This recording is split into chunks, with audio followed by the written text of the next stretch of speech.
নমস্কার বন্ধুরা, এই প্লাস্টিকের বোতলে যদি আপনারা এরকম গাছ গ্রো করতে দেন, কোথাও থেকে সংগ্রহ করেছেন, হয়তো অনেক দূর যেতে হবে, এরকম প্লাস্টিকের মধ্যে যদি রেখে দেন, এই যে জলটা এখানে বসছে, এই জলটা আবার ঘুরে গিয়ে এখানে মাটিতে চলে আসবে, তাহলে আর পুনরায় জল দিতে লাগবে না।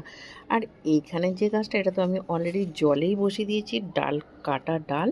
আর এখানে আপনারা নিশ্চয়ই দেখতে পাচ্ছেন, এই যে শিকড় ধরে গেছে, আমি একটু দেখাই দূর থেকে, এই যে শিকড় ধরে গেছে আর গাছটা নতুন নতুন কচি পাতাও বেরোচ্ছে।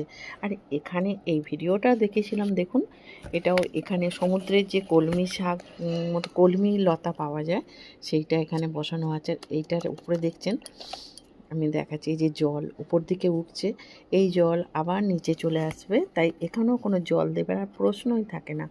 আর এখানেও আমি দেখাচ্ছি, এটাও একটা গাছের ডালগুলোকে সমস্ত আমি এরকম কাটিংগুলো রেখে দিয়েছি। আর এটার কাটিংটা রেখেছি, এটা টিস্যু পেপারকে ভালো করে ভিজিয়ে গোড়াটাকে চেপে চেপে এরকমভাবে রেখে দিয়েছি।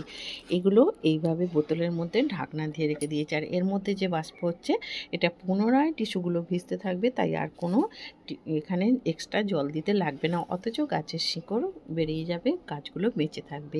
এইভাবে আপনারা দূর থেকে যখন গাছ নিয়ে আসবেন, এইভাবে নিয়ে আসতে পারেন।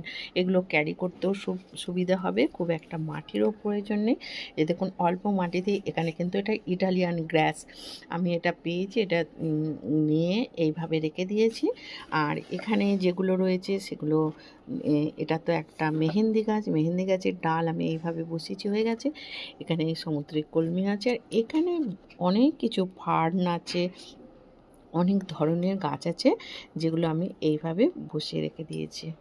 ভিডিওটা কেমন লাগলো? ভালো লাগলে লাইক কমেন্ট শেয়ার করবেন। আর আপনারাও বাইরে কোথাও গেলে যদি এরকম গাছ বা ডাল কোনো জঙ্গল থেকে, জঙ্গলে অনেক ধরনের অনেক কিছু পাওয়া যায়, যেগুলো বড় বড় জায়গা থেকে নিতে লাগে না, সেরকম নিয়ে আপনারা কিন্তু আপনাদের হাতের কাছে টিস্যু বা এরকম বোতল থাকে, বা জল তো থাকে, হালকা মাটিও আপনারা পেয়ে যাবেন, এইভাবে আপনারা রেখে দিতে পারেন।